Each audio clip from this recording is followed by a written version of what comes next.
우리가 이 세상에서 험난한 영적인 싸움을 싸우고 있는데 이 험난한 영적인 싸움을 우리가 온전히 승리하기 위해서는 결국 사단과의 그런 불가피한 싸움을 피할 수가 없습니다. 근데 사단의 존재가 지금 어떤 상태에 있는지를 우리가 조금 우리 마음에 담고 갈 수 있다면 우리가 영적인 싸움을 온전한 승리로 이렇게 이끌어 가는 데 있어서 매우 유익할 것입니다.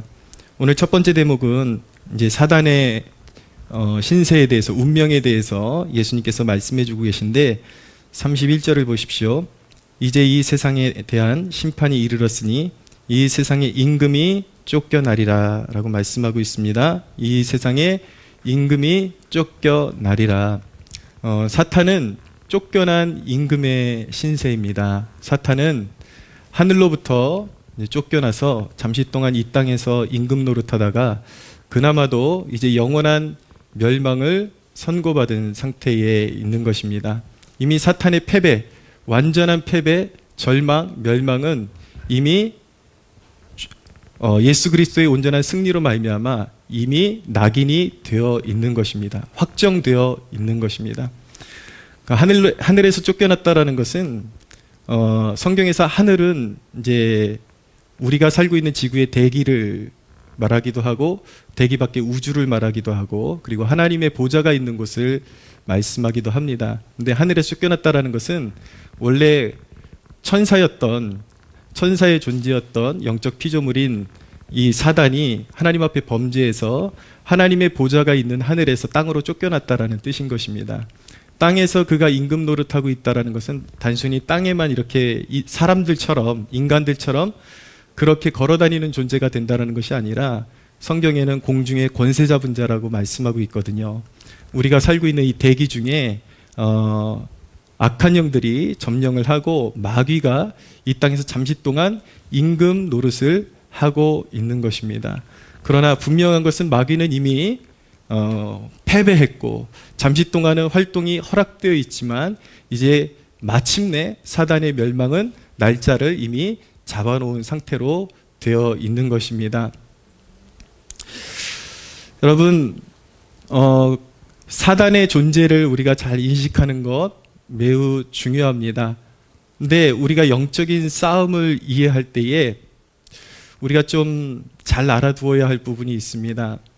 흔히 예수님과 사단의 싸움을 표현할 때 많은 사람들이 그림을 그릴 때에 어떻게 표현하냐면 예수님하고 사단하고 이렇게 팔을 붙잡고 팔씨름하는 그런 대결의 구도로 그림을 그리는 사람들이 있는데 그런 영적인 싸움이 있는 것은 사실이지만 엄밀히 말하면 올바른 신학적인 견지에서는 그 그림은 틀렸습니다. 왜 틀렸냐면 예수님하고 사단하고 팔을 잡고 힘을 겨루게 있는 게 아니에요. 예수님은 하늘의 보좌에 이르신 완전한 통치자이십니다. 할렐루야. 사단은 그의 발 아래에 있는 피조물인 것입니다. 할렐루야. 어찌 사탄이 예수님하고 힘을 동시에 겨룰 수가 있습니까? 사탄은 이 땅에서 잠시 동안 한정적으로 그의 모든 활동이 허락되어 있지만 어떤 하나님의 소정의 목적을 이루시게 하기 위해서 잠시 동안 허락되어 있는 것뿐이다 라는 것을 우리가 알아야 하는 것입니다. 세상에서는 너희가 환난을 당하라 담대하라 내가 세상을 이기었노라. 완전히 이기신 분, 그분이 바로 우리 주 예수 그리스도이십니다. 할렐루야. 여러분, 그런데 이 땅에서 우리가 살아가는 동안에는 잠시 동안 영적인 싸움이 있어요. 그리고 사탄은 우리의 삶 가운데 활개를 치고 그렇게 괴롭혀 댑니다. 그러면 왜 이런 것들이 허락되어 있는 것인가? 왜 우리의 삶 가운데 사탄의 활개가 허락되어 있는 것인가? 그 의미를 알고 넘어가는 것이 참 중요한 것입니다. 자, 사탄의 존재는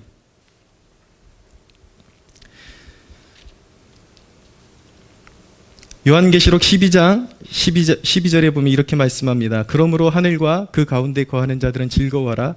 그러나 땅과 바다는 화 있을진저 이는 마귀가 자기의 때가 얼마 남지 않은 줄을 알므로 크게 분내어 너희에게 내려갔음이라 하더라 라고 말씀하고 있습니다. 사탄은 미혹하는 자인 것입니다. 그리고 사탄은 사람을 꿰내어서 멸망시키는 자인 것입니다. 아주 사악한 존재인 것이죠.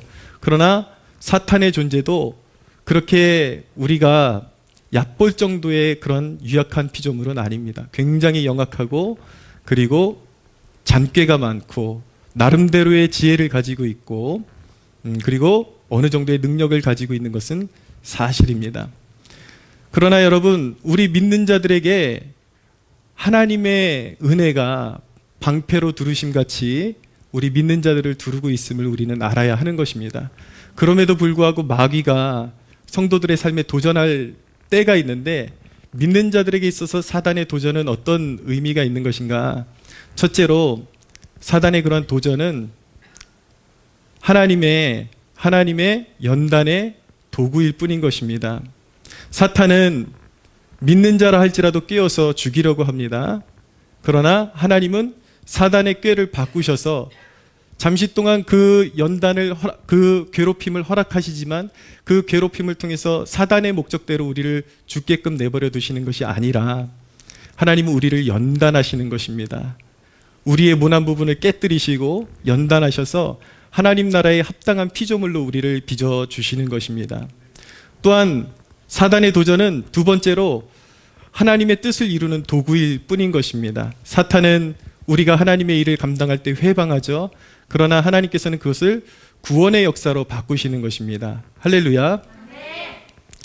우리 교회에 영적인 도전이 있다라고 제가 말씀드렸습니다.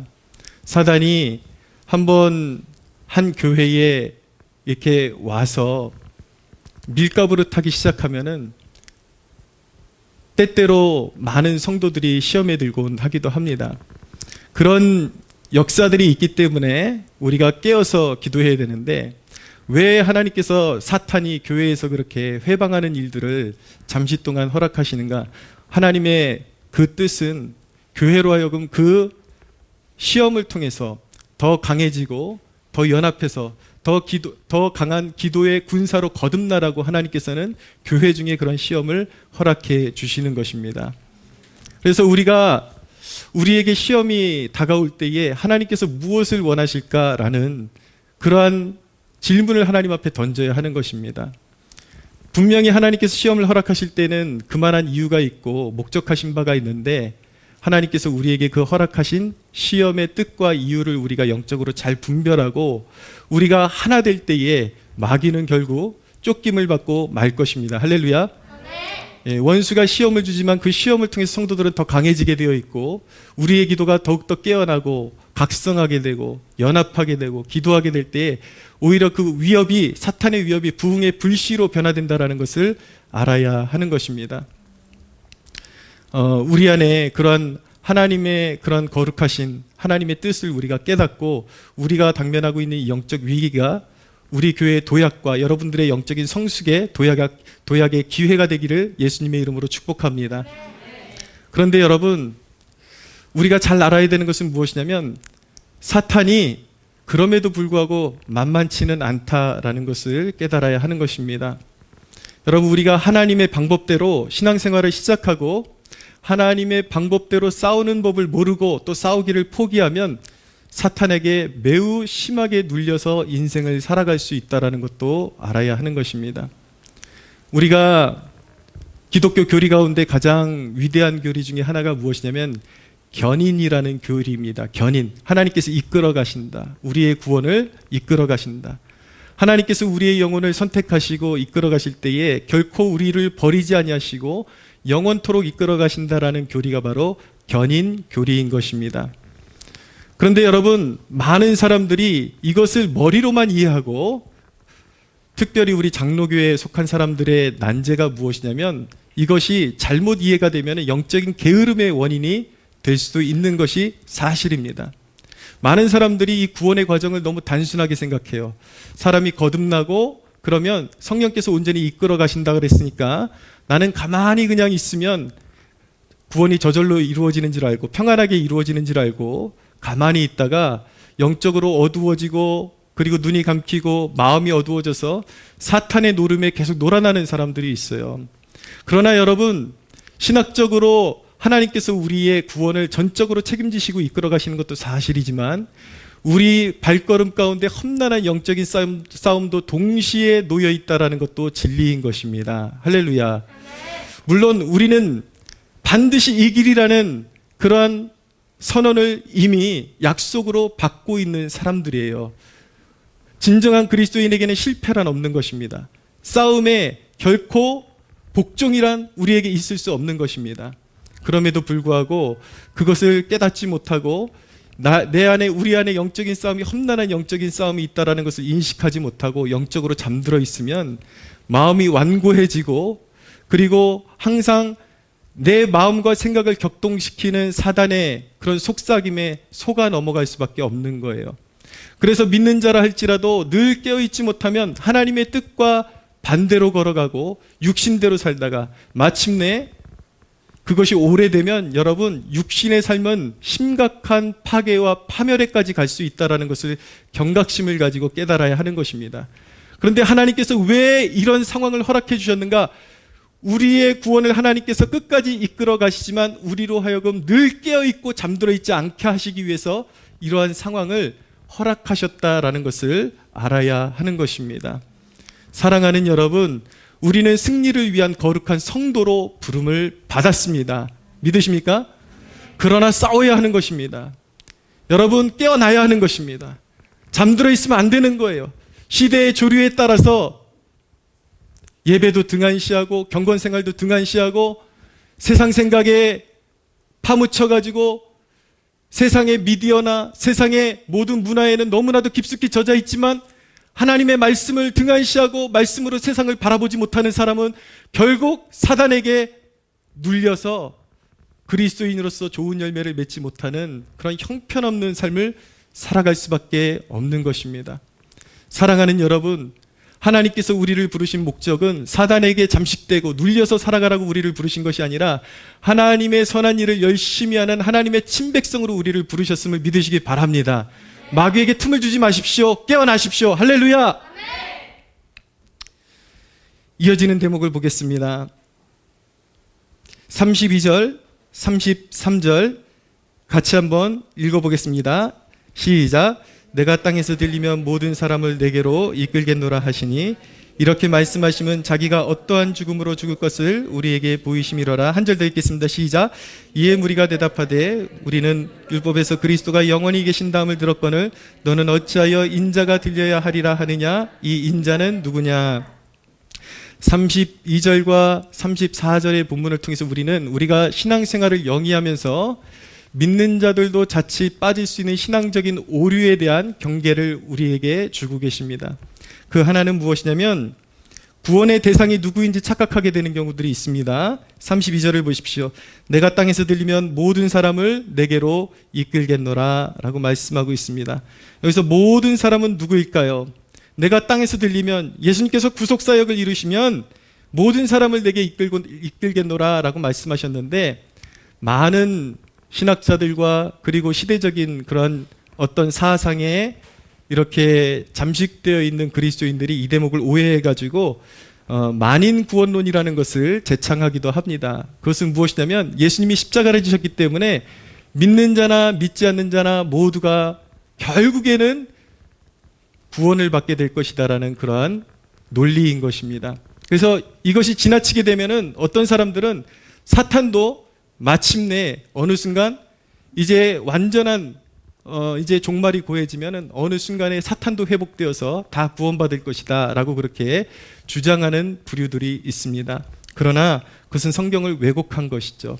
성경은 여기에 단어를 하나만 보고서 해석하는 것이 아니라 성경의 신구약의 전체적인 그림을 조망해보고 결론을 내리는 것입니다. 여기서 모든 사람은 누구입니까? 물론 복음은 누구에게나 인종이나 북이나 어떤 사람의 어떤 차이, 문화적인 차이나 귀천의 차이가 없이 모든 이들에게, 모든 사람들에게 전해지는 것이 복음인 것입니다. 그러나 그 가운데서 복음을 듣고 예수님을 믿음으로 영접하는 사람, 그리고 자신의 삶을 회개로 돌이키는 사람들만이 구원에 참여하게 되는 것입니다. 할렐루야. 성령께서 어떤 사람들의 영혼 가운데서 역사하시고 일하시게 되면 어떤 결론이 나타나는데, 성령께서 일하신 심령에서 믿음이라는 것이 싹트게 되는 것입니다. 그 믿음을 가지고 예수님을 영접한 사람들을 무엇이라고 하냐면, 우리는 하나님의 택함 받은 백성이다라고 말하는 것입니다.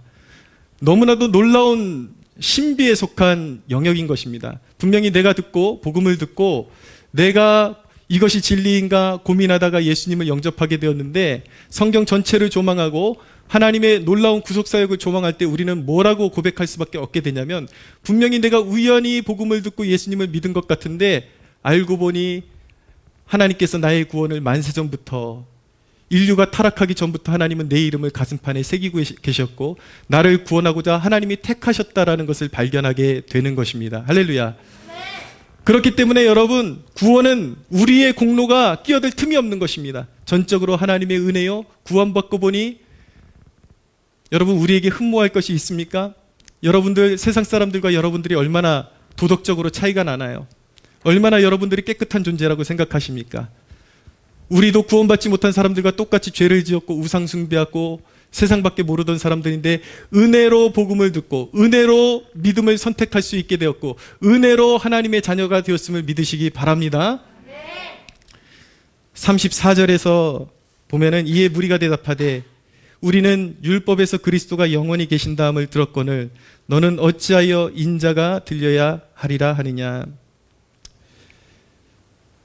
많은 사람들이 헷갈렸던 게, 구약에서 율법에서는 메시아가 오시면 그리스도가 영원히 계신다 했는데, 예수님께서는 갑자기 들림을 받아야 한다, 십자가를 지셔야 한다는 거, 그렇게 이제 예수님께서 설명을 하신 것인데, 너는 어찌하여 인자가 들려야 하리라 하느냐, 이것이 그들에게 걸림이 되었던 것입니다.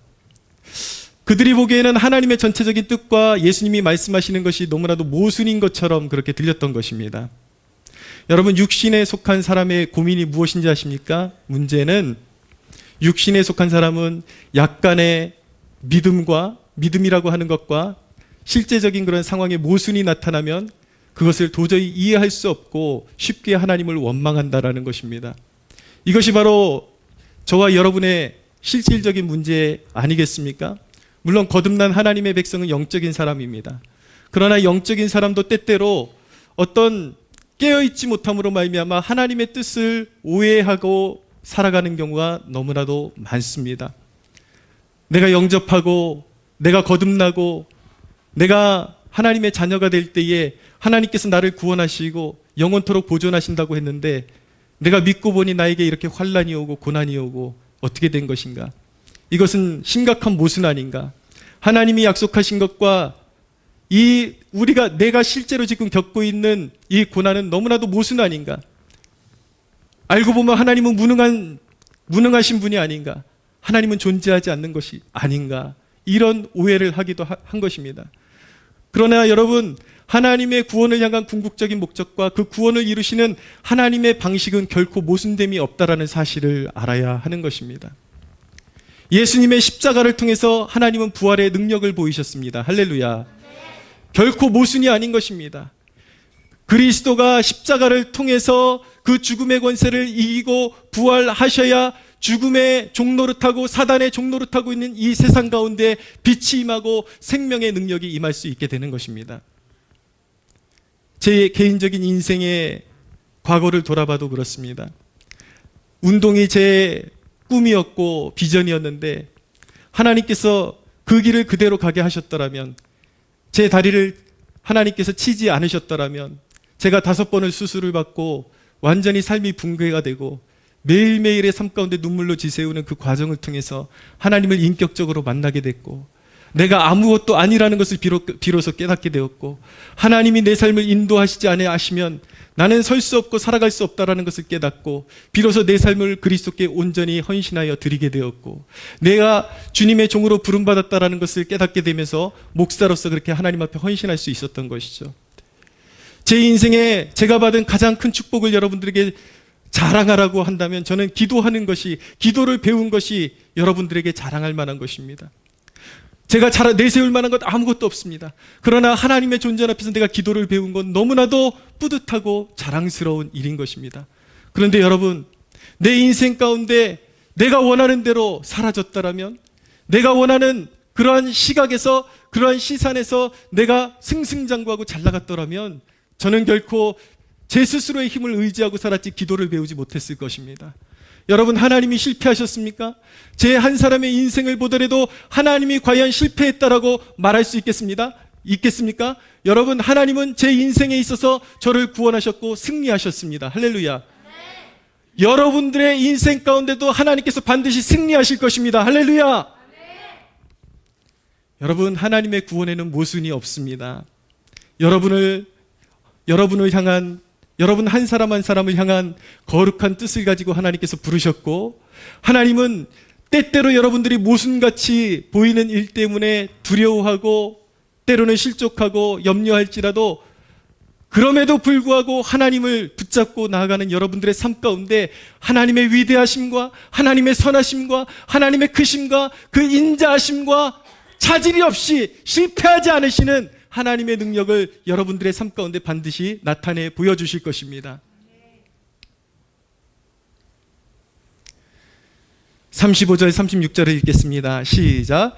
예수께서 이르시되 아직 잠시 동안 빛이 너희 중에 있으니 빛이 있을 동안에 다녀 어둠에 붙잡히지 않게 하라. 어둠에 다니는 자는 그 가는 곳을 알지 못하느니라. 너희에게 아직 빛이 있을 동안에 빛을 믿으라. 그리하면 빛의 아들이 되리라. 하나님께서는 오늘 말씀을 통해서 방황하는 이 세대 가운데 한 가지를 촉구하십니다. 방황하는 세대로 살아가지 말고 빛의 아들로 살아가라고 촉구하고 계십니다. 하나님은 저와 여러분이 어둠 가운데 다니기를 원하지 아니하시고 빛 가운데 다니는 빛의 아들이 되기를 원하십니다. 그리고 빛의 아들의 그 정체성을 회복하고 그 빛의 아들로 살아가기를 원하십니다. 그럼 그 빛의 아들은 어떤 존재인지를 알아야 되겠죠. 빛의 아들은 첫째, 지금 무엇을 해야 하는지를 아는 사람이 빛의 아들입니다. 다시 한번 말씀드릴게요. 지금 이 순간 무엇을 해야 할지 알고 있는 사람이 빛의 아들입니다. 여러분, 오늘 말씀 35절 서두를 잠시 보십시오. 예수께서 이르시되 아직 잠시 동안의 빛이 너희 중에 있으니 라고 말씀하고 있죠. 아직 잠시 동안 빛이 너희 중에 있으니, 이 말씀을 하실 때 맥락을 보면 지금 이 말씀은 예수님의 공생의 기간을 말씀하고 있는 것입니다. 예수님께서 잠시 육신으로 오셔서 이 땅에 계실 때에 빛이 임한 순간이다. 이때를 기회로 삼고 나를 믿으라고 말씀하고 있는 것입니다. 그러나 오늘날 우리 시대를 살아가는 우리에게 이 말씀을 통해서 주님께서 주시는 말씀은 무엇이냐면, 우리에게 주신 인생의 이 생애가, 짧은 생애가 바로 회개의 기회임을 알고 살라는 것입니다. 잠시 동안 하나님께로 돌이킬 수 있는 그 인생의 그 시간들을 주었으니 그 시간을 낭비하지 말고 주님께로 헌신하라는 뜻을 가지고 있는 것입니다. 여러분, 빛의 아들은 우리가 살고 있는, 내가 지금 몸담고 있는 이 삶의 현장 속에서 우리가 가지고 있는 시간의 한계를 알고 있는 사람인 것입니다. 자신의 한계를 알고 그리고 시간의 한계를 알기 때문에 결코 어두움 가운데로 다니기를 원하지 않는 사람이 바로 빛의 아들인 것입니다. 빛의 아들은 모든 시간을 종말론적으로 바라보고 있는 사람인 것입니다. 언젠가 우리 개별적으로 모든 인생은 끝나게 됩니다. 모든 인생은 시간의 끝을 구하고 하나님 앞 존전 앞에 서서 심판대 앞에 서야 하는 것입니다. 예수님께서 이 땅에 언젠가 다시 오실 때에 모든 인류의 시간은, 역사는 종식되고 모든 죽은 자들이 부활로 일어나고 그리스도의 심판대 앞에 그때까지 살아있던 사람들과 그리고 그 전에 죽었던 사람들이, 악인이나 그리고 예수를 믿었던 사람들이나 모두가 부활하여 부활한 몸으로 그리스도의 심판대 앞에 서게 될 것입니다.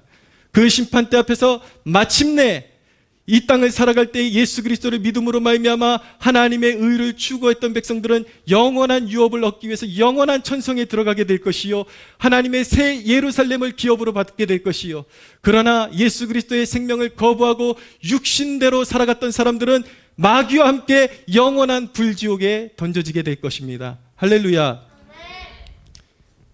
종말론적으로 시간을 바라본다라는 것은 이런 견지를 가지고 있는 것입니다. 우리는 언젠가 하나님의 심판대 앞에 서야 하는 것입니다. 이 땅은 잠시 후면 지나가는 것입니다. 그렇기 때문에 무엇을 하든지 그 심판대를 고려하면서 인생을 살아갈 수밖에 없는 것이죠. 그리고 자기의 주어진 시간의 한계 속에서 가장 소중한 것들을 하려고 하는 사람이 바로 빛의 아들인 것입니다. 여러분이 빛의 아들이라면 음란한 동영상 앞에 있다가도 그 심판을 생각하는 그 순간에 두려워서 컴퓨터를 접어버리게 될 것입니다. 그리고 그 미래가 두려워서 그리스도의 심판대 앞이 두렵기 때문에 더 이상 자신에게 어떤 유혹이 들어오는 것을 차단하려고 노력할 것입니다.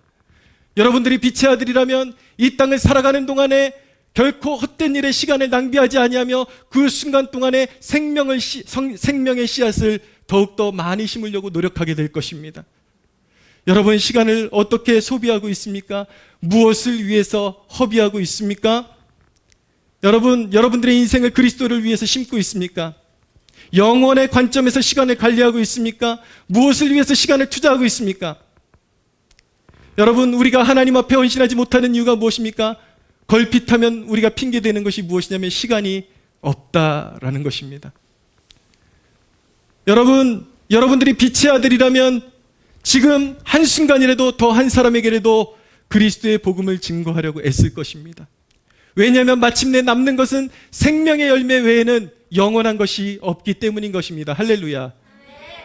여러분들은 여러분들에게 주어진 인생의 기회들이 귀한 영혼들을 그리스도께 인도하라는 전도의 사명의 장으로 여러분들에게 허락된 것이라는 것을 날마다 인식하며 살아가고 계십니까? 여러분들에게 하나님께서 재력을 허락하시고 물질을 허락하셨을 때에 여러분들은 그것을 무엇을 위해서 사용하고 계십니까? 이 땅에서 여러분들의 육체적인 만족과 쾌락을 위해서 쌓아두고 살라고 하나님께서 여러분들에게 허락하신 것일까요? 하나님 앞에서 여러분들의 물질을 잘못 관리하는 것도 반드시 심판이 있을 것입니다. 사랑하는 여러분, 이 땅에 한계가 있는 시간 속에서 영원한 생명을 위해서 씨를 심는, 생명의 씨앗을 심는 여러분들 되시기를 바랍니다. 여러분에게 가장 지금 시급한 것은 무엇입니까? 그리스도를 영접하는 것입니다. 그리스도와 연합하여 살아가는 것입니다. 할렐루야. 시편 2편 2절에 보면 그의 아들에게 입맞추라. 그렇지 않으면 가는 길에서 멸망할 것이요 그의 진노가 급하심이라 라고 말씀하고 있습니다. 하나님의 진노가 급하십니다. 여러분, 인생은 짧습니다. 길지 않습니다. 여러분들의 인생을 돌아보십시오. 불과 얼마 전에 응애하는 애기였는데, 나도 한때는 청년이었는데 이제는 하나님 앞에 부름받을 날이 얼마 남지 않지 않았습니까? 시간은 얼마나 정광석화와 같습니까? 무엇을 손에 쥐고 하나님의 존전 앞에 서시려고 아직도 시간을 낭비하고 계십니까? 여러분, 아직도 말씀을 읽을 시간이 없습니까? 그러면 결단하셔야 하는 것입니다. 영원의 관점에서 여러분들의 삶 가운데 영원한 가치를 여러분들이 추구하고 주기 위하여 여러분들의 삶 가운데 영원한 가치에서 필요 없는 것들을 제거해 버릴 수 있어야 하는 것입니다.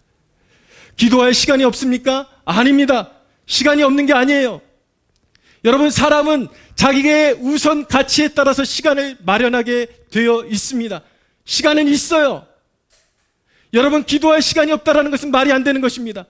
기도할 시간이 없다면 살려고 몸부림치셔야 되는 겁니다. 기도할 시간이 없다면 영원이라는 관점에서 여러분들의 삶 가운데 불필요한 시간을 제거해야 하는 것입니다. 할렐루야. 더 영원한 것들을 여러분들에게 소유하기 위하여, 더 영원한 가치를 소유하기 위하여 여러분은 지금보다도 더 희생을 감내해야 하는 것입니다.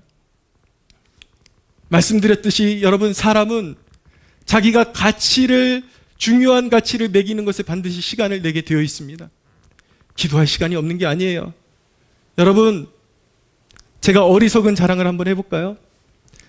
제가 체육 전문대를 졸업하고 2년제 대학을 나오고 신학대학원에 가야 되니까 4년제 학위가 필요해졌습니다. 그리고 신학대학원까지 한꺼번에 이제 대학 검정고시와 대학원 준비를 함께 하는데 도저히 시간이 없었어요. 여러분, 대학 준비만 해도 몸이 닳도록 바쁜데 대학원 준비까지 동시에 해야 되니 몸이 남아날 리가 있겠습니까? 시간이 어디 있겠습니까? 그러나 여러분, 우선 가치를 하나님께 두면 시간은 나게 되어 있습니다. 저는 그렇게 살았어요. 아침에 공부하러 가기 전에, 도서 가기 전에 새벽에 일어나서 그 자리에서 1시간을 꿇어 엎드려서 기도를 했습니다. 그리고 모든 활동을 마치고 도서관에서 밤 12시까지 찍고, 그리고 집으로 들어와서 정리하고 또 새벽 1시까지 넘어서까지 또 1시간을 기도하고, 그렇게 기도를 했습니다. 공부를 하는 그 과정 가운데 기도를 할 공간이 없으면 밥 먹고 나서 비어있는 화장실에 들어가서 20-30분씩 기도하고 또 기도의 양을 채웠습니다. 때로는 비어있는 공강 교실에 들어가서 기도를 채우고. 여러분, 우리에게 시간이 없는 것이 아닙니다. 여러분들이 아직도 무언가 다른 가치를 더 소중하게 여기고 있기 때문에 시간이 나지를 않는 것이죠. 여러분들의 삶을 돌아보십시오. 스마트폰 앞에서는 얼마나 많은 시간을 보내고 있습니까? 텔레비전 앞에서는 얼마나 많은 시간을 보내고 있습니까? 무익한 사람들과 함께 모여서 얼마나 많은 시간들을 허비하고 있습니까? 여러분들 영원한 가치로 여러분들의 시간을 바라볼 수 있는 여러분들 되시기를 바랍니다. 하나님 앞에 서야 하는 시간이 멀지 않았습니다. 그런 관점에서 시간을 다스릴 수 있는 여러분들이 되시기를 바랍니다. 그런 사람이 바로 빛의 아들인 것입니다.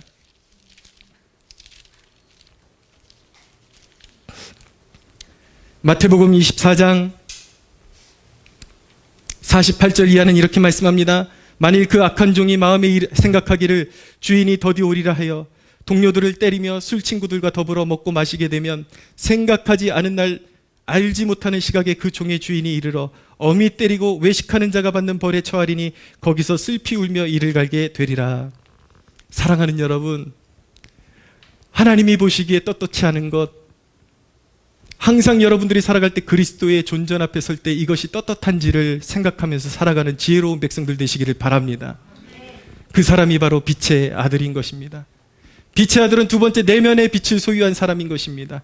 빛의 아들 곧 믿는 사람은 그 내면의 성령의 빛을 소유하고 있는 사람인 것입니다. 하나님은 성령으로 말미암아 하나님의 말씀을 비추셔서 빛의 아들들의 심령에 하나님의 말씀을 담게 하십니다. 할렐루야. 여러분, 많은 사람들이 하나님의 인도하심에 대해서 궁금해합니다. 그리고 내 삶을 좀 좋은 길로 인도해 주셨으면 하는 그러한 마음의 바람을 가지고 살고 있습니다. 많은 사람들이 하나님의 인도하심에 대한 오해를 가지고 살아갑니다. 내가 어떤 것을 결정해야 될 것이냐, 무엇을 결정해야 될 것이냐, 무엇을 선택해야 될 것이냐, 늘 왼쪽이냐 오른쪽이냐 이런 개념밖에는 하나님의 인도하심을 알지 못하는 거예요. 그러나 여러분, 성경이 말씀하시는 하나님의 인도하심은 바로 거룩에 대한 것이요 하나님 앞에 태도에 대한 것임을 아십니까? 많은 사람들은 하나님께서 이거를 선택하라 그렇게 말씀해 주시기를 기다리고 있습니다. 그러나 하나님께서 대부분 그렇게 말씀하지 않으십니다. 하나님은 이렇게 말씀하십니다. 죄를 멀리하라 라고 말씀하십니다. 내 앞에서 거룩하라 라고 말씀하십니다. 내 앞에서 신을 벗어라, 너희의 생각의 가치관을 벗어버려라, 옛사람의 구습을 벗어버려라 라고 말씀하고 있는 것입니다. 하나님과의 올바른 태도를 가져라, 하나님과의 올바른 관계를 맺어라 라고 말씀하고 계신 것입니다. 사랑하는 여러분, 하나님의 인도하심의 비밀을 아십니까? 하나님 앞에서 여러분들의 태도가 바르면 하나님께서 길을 열어주십니다. 할렐루야. 잠언 19장 21절입니다. 사람의 마음에는 많은 계획이 있어도 오직 여호와의 뜻만이 완전히 서리라. 여러분, 어떤 결정의 기로에 서 있습니까? 하나님 앞에 거룩하십시오. 하나님 앞에 올바른 태도를 가지십시오. 그러려면 여러분, 말씀을 사랑해야 하는 것입니다. 말씀을 항상 여러분들의 가슴에 담고 살아야 하는 것입니다. 할렐루야. 여러분, 말씀을 사랑하는 자는 빛을 잘 간수할 줄 아는 사람인 것입니다. 말씀을 통해서 우리를 인도하시기 때문인 거예요. 여러분, 사람에게 영감이라는 것이 얼마나 중요한지 아십니까? 바닷물의 가치는 3.5%의 염분의 힘에 있는 것입니다. 마찬가지로 인간에게 아무리 뛰어난 것이 있어도 하나님께서 주시는 영감이 없으면 동물처럼 살아갈 수밖에 없는 것입니다. 우리 자녀들 잘 가르쳐야 하는 것입니다. 저는 이 가운데 우리 자녀들이 정말 민족을 위해서 일할 수 있고 민족의 어둠을 밝힐 수 있는 인재들이 나타나기를 소원합니다. 할렐루야. 잘 가르치십시오. 제가 얘기하는 것은 세상의 교육을 멸시하거나 그런 것을 이야기하는 것이 아닙니다. 그러나 분명한 것은 하나님 앞에 존귀하게 쓰임받으려면 세상의 지식만으로는 될 수 없다라는 것입니다. 영감이라는 것이 있어야 하는 것입니다. 할렐루야. 사도 바울이 그리스도를 인격적으로 만나고 최고의 엘리트였지만 그는 그렇게 고백했습니다. 그리스도를 제외하고 그 모든 것은 내가 배설물로 여기노라. 그 말씀은 그가 그동안 배웠던 것이 다 필요 없다라는 얘기는 아니에요. 그 가치의 정도가 비견할 수 없다라는 것입니다. 결국 하나님께서 사도 바울을 성경 13권을, 신약 성경 13권을 기록하는 위대한 사도로 사용하셨지만 그 위대한 힘은 어디서 나왔는가? 바로 성령과의 교제, 하나님의 말씀의 권능을 힘입는 성령의 능력에서 나왔다는 사실을 기억하시기를 바랍니다. 여러분, 이 영감이 얼마나 중요한지 아십니까? 이 영감이, 하나님께서 주시는 영감이 있으면 뛰어난 사람도 하나님께서 더 귀히 사용하십니다. 할렐루야. 그러나 무식한 사람도 존귀하게 사용하십니다. 할렐루야. 사도 바울은 엘리트였지만 그 자신이 완전히 자아를 부인하고 성령으로 충만함을 받았을 때에 그는 하나님의 영감으로 위대한 사도가 되었습니다. 그러나 사도 바울 같은 케이스만 있는 것이 아니라 구약의 여호수아는 모세의 몸종이었습니다. 그는 그저 섬기는 사람이었고 종으로 살던 사람이었습니다. 모세를 섬기던 사람이었습니다. 굳이 말씀드리자면 학식이 그렇게 뛰어난 사람은 아니에요. 그러나 그가 모세에게 안수를 받고 지혜의 영으로 충만했을 때 그는 이스라엘을 모세의 뒤를 이어서 가나안 땅을 정복하는 위대한 영도자로 쓰임을 받게 된 것입니다. 할렐루야. 여러분, 미국에 수많은 대통령이 있지만 그 가운데 가장 존경을 받는 대통령을 꼽으라고 하면 누가 뭐라 그래도 아브라함 링컨일 것입니다. 아브라함 링컨이 변호사까지 했고 미국의 존경받는 대통령이 됐지만 그의 인생을 돌아보면 험난하게 가난했고 그리고 그가 그렇게 잘 배운 사람은 아니었습니다. 어쩌면 그의 학식, 그의 학벌로 우리나라에 태어났다면 그는 대통령이 되지 못했을 수도 있습니다. 그만큼 형편없는 그런 학식과 배움. 그러나 여러분, 그가 노예들을 해방시키기 위한 남북전쟁에서 그가 승리를 거두고 하나님께 영광을 올려드릴 수 있었던 이유는 무엇이냐면 백악관에서 끊임없이 무릎 꿇고 기도하는 습관이 그에게 있었던 것입니다. 할렐루야. 사랑하는 여러분, 영감을 사모하십시오. 하나님의 말씀을 사모하십시오. 할렐루야. 내면의 빛을 소유하고 살아가는 사람이 바로 빛의 아들인 것입니다. 사랑하는 여러분, 영적인 어두움 가운데 다니지 말고 빛의 아들로 살아가는 축복이 있게 되기를 바랍니다. 마지막입니다. 빛의 아들은 빛을 비추는 사람인 것입니다. 여러분, 빛의 아들의 사명이 무엇이겠습니까? 당연히 빛을 비추는 것입니다. 예수님의 제자들과 사도들은 가는 곳마다 예수가 그리스도라고 증거를 했습니다. 우리에게 이 사명이 그 무엇보다도 가장 존귀한 사명이요, 우리가 이것을 위해서 이 땅에 부름받았다는 사실을 믿으시기 바랍니다. 이사야서 42장 6절에 7절입니다. 나 여호와가 의로 너를 불렀은즉 내가 내 손을 잡아 너를 보호하며 너를 세워 백성의 언약과 이방의 빛이 되게 하리니 내가 눈먼 자들의 눈을 밝히며 갇힌 자를 감옥에서 이끌어내며 흑암에 앉은 자를 감방에서 나오게 하리라 라고 말씀하고 있습니다. 여러분, 세상에서 고통받는 세상의 어둠과 절망 가운데 고통받는 백성들에게 가장 필요한 것이 무엇입니까? 영적인 빛을 비추어 주는 것입니다. 예수의 이름을 전하십시오. 할렐루야. 사랑하는 여러분, 이제 빛이 우리의 삶 가운데 저무는 시간이 있습니다. 말씀드린 것처럼 우리의 인생이 저무는 시간이 있습니다. 이제 우리는 그리스도의 심판대 앞에 서야 하는 것입니다. 그리스도를 위해서 헌신할 수 있는 한정된 시간이 우리에게 정해져 있습니다. 이 시간은 지나갈 것입니다. 하나님께서 그 심판대 앞에서 너희는 그 주어진 시간 가운데 무엇을 했냐라고 물어보실 것입니다. 사랑하는 여러분, 여러분들에게 인생에 주어진 그 빛이 저물고 있습니다. 그러니 여러분, 참빛인 예수 그리스도를 여러분들의 인생의 주인으로 받아들이시기를 바랍니다. 여러분들의 삶 가운데, 여러분들의 가슴 가운데 영원히 꺼지지 않는 불을 소유하고 한 발자국씩 한 발자국씩 인생의 걸음을 걸어갈 수 있는 여러분들 되시기를 예수님의 이름으로 축복합니다. 하나님께 영광의 박수 올려드리겠습니다.